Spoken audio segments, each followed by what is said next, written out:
കേരള കോൺഗ്രസ് എമ്മിനെയും ജോസ് കെ മാണിയെയും വിമർശിച്ച മോൻസ് ജോസഫ്. UDF-നെ വഞ്ചിച്ചുകൊണ്ട് കേരള കോൺഗ്രസിനെ പിളർത്തിയതിന് ജോസ് കെ മാണി വിഭാഗത്തിന് കോട്ടയത്ത് തിരിച്ചടി കിട്ടുമെന്ന് മോൻസ് ജോസഫ്. മുന്നണി വിടരുതെന്ന് ജോസ് കെ മാണി വിഭാഗത്തോട് കാലുപിടിച്ചാവശ്യപ്പെട്ടതാണ്. ഇടതുമുന്നണിയിൽ ചേരണമെന്ന അജണ്ട ജോസ് കെ മാണി വിഭാഗത്തിന് ഉണ്ടായിരുന്നു.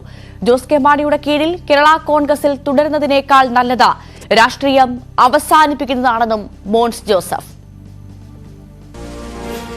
ഇപ്പം ഞങ്ങളുടെ പാർട്ടിയിൽപ്പെട്ട ഈ വിഷയത്തെക്കുറിച്ച് മറ്റു പാർട്ടിക്കാർ അഭിപ്രായം പറയുന്നതിൽ വല്ല കാര്യമുണ്ട്. മാധ്യമരംഗത്ത് ചർച്ച ചെയ്യുന്ന അഭിപ്രായം എല്ലാ സ്വാതന്ത്ര്യമുണ്ട്. മാധ്യമരംഗത്ത് എന്തുമാത്രം ചർച്ച നടക്കുന്നു, അതും CTRC-യായിട്ട് വല്ല ബന്ധമുണ്ടോ? ഒരു ബന്ധവുമില്ല. ജോസ് കെ മാണിയുടെ പാർട്ടിയിൽപ്പെട്ട CTRC-യെ ബന്ധപ്പെട്ട അവരുടെ പാർട്ടി തീരുമാനിക്കേണ്ട കാര്യമാണ്. ഞങ്ങൾ അതിലേക്ക് കിടക്കുന്നില്ല. പക്ഷേ ഇപ്പം ജോസ് ചാഴിയുടെ മത്സരിക്കുന്നില്ലെങ്കിൽ പിന്നെ ജോസ് കെ മാണി മത്സരിക്കുമായിരിക്കും.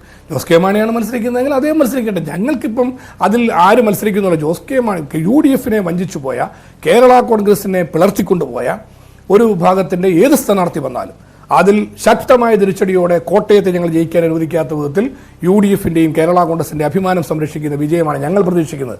അതുകൊണ്ട് ആര് കാൻഡിഡേറ്റ് എന്നുള്ള ഞങ്ങൾക്ക് വിഷയമല്ല. ഇപ്പം തന്നെ കോട്ടയം പാർലമെൻറ്റ് മണ്ഡലത്തിൽ വികസന മുരടിപ്പിൻ്റെ മണ്ഡലമായിട്ട് മാറിയില്ലേ? വികസന പ്രവർത്തനങ്ങളിൽ എന്താ നടക്കുന്നത്? ഒന്നും നടക്കാത്ത ഒരു ട്രെയിൻ സ്റ്റോപ്പ് പോലും കോട്ടയത്തെ ജനങ്ങൾക്ക് കിട്ടാത്ത നിലയിലേക്ക് മണ്ഡലം മാറിപ്പോയെന്നുള്ള എന്തൊരു രൂക്ഷ വിമർശനമാണ്. ജനങ്ങളുടെ വിമർശനം. വികസന പ്രവർത്തനങ്ങൾ മുഴുവൻ സ്തംഭനാവസ്ഥയിലാണ്. ഞങ്ങൾ കാല് പിടിച്ചതുപോലെ ഇവിടെ പുറകെയിരിക്കുമല്ലോ. നീ എത്ര ദിവസം ചർച്ച ചെയ്ത് മുന്നണി വിട്ടു പോകരുത്, UDF-ൽ തന്നെ നിൽക്കണം. ഞങ്ങൾ ലാസ്റ്റ് കോംപ്രമൈസ് ചെയ്തു. ഇനി പിളർന്നാണെങ്കിൽ 2 കേരള കോൺഗ്രസ് ആയിട്ട് നിൽക്കട്ടെ, ഞങ്ങൾ വിട്ടുവീഴ്ച ചെയ്യാം. പക്ഷേ അവരെടുത്ത ധാർഷ്ട്യം എത്ര വലുതാണ്. അവർക്കൊരു അജണ്ട ഉണ്ടായിരുന്നു. LDF പോകണം, ഇടതുപക്ഷത്ത് പോകണം, വാക്ക് കൊടുത്തിട്ടുണ്ട്. PJ ജോസഫിൻ്റെ കീഴിൽ പിന്നെ CF തോമസിൻ്റെ കീഴിൽ നിൽക്കാൻ ഇഷ്ടമില്ല. അല്ലെ, അത് ശരിയല്ല. ജോസ് കെ മാണിയെപ്പോലെ ജൂനിയറായ ഒരു നേതാവിൻ്റെ കീഴിൽ വളരെ സീനിയറായ PJ ജോസഫ് സാറും CF തോമസും താഴെ നിന്ന് പ്രവർത്തിക്കണമെന്ന് പറഞ്ഞാൽ 5 ടൈം ഇപ്പം ഞാൻ MLA ആയി രാഷ്ട്രീയം നിർത്തി എന്ന് പറഞ്ഞാലും നമുക്ക് തയ്യാറാകാൻ പറ്റുമോ?